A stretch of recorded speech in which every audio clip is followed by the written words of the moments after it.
Hey Angie, another way to attack this problem is using a method called grouping, and I'm going to show you the way it works. Grouping is actually a really useful method.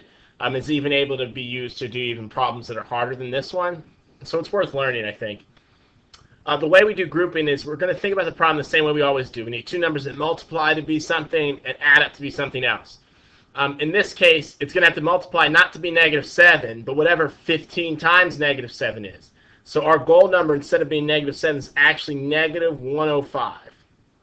So we need two numbers that multiply to be -105. So I'm trying to think of numbers that multiply to be -105. 1 and 105, that's not it. 2 doesn't go in. 3 and 35, 1 in the positive, 1 negative. And remember, what you're looking to do is you want them to combine to be 32. So I think this one works because we have a -3 and a positive 35.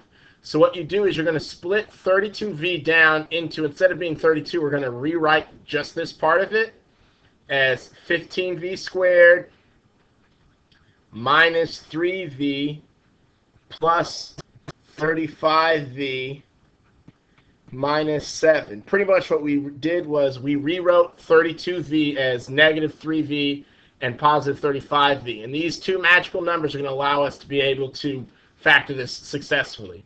Now what we do is we group the terms together. So we're going to look at here the first two terms, and then we're going to look at here the second two terms. In our first two terms, we have a common factors of both a v as well as a 3. So I'm going to factor that out, and it's going to be 3v times, and what's left behind? 5v, and then -1. And then here we're going to look for any common factors. The only common factor here is looks like I'm actually going to factor out a 7, a positive 7. So plus 7 times what's left behind? 5v minus 1. Now what we can see here is that you see how both of these terms, both this term here and that term here, have a common factor of a 5v minus 1. So I'm going to pull this and this out of the whole thing, out in front. So 5v minus 1, and then I'm going to see what was left behind. There was a 3v and a positive 7 times 3v plus 7. And this answer will be the exact same answer we would have gotten if we had done the problem using any other method. What we can do is, to make sure that our answer is right, we can just multiply. So 5v times 3v is 15. V squared, 5v times 7 is 35.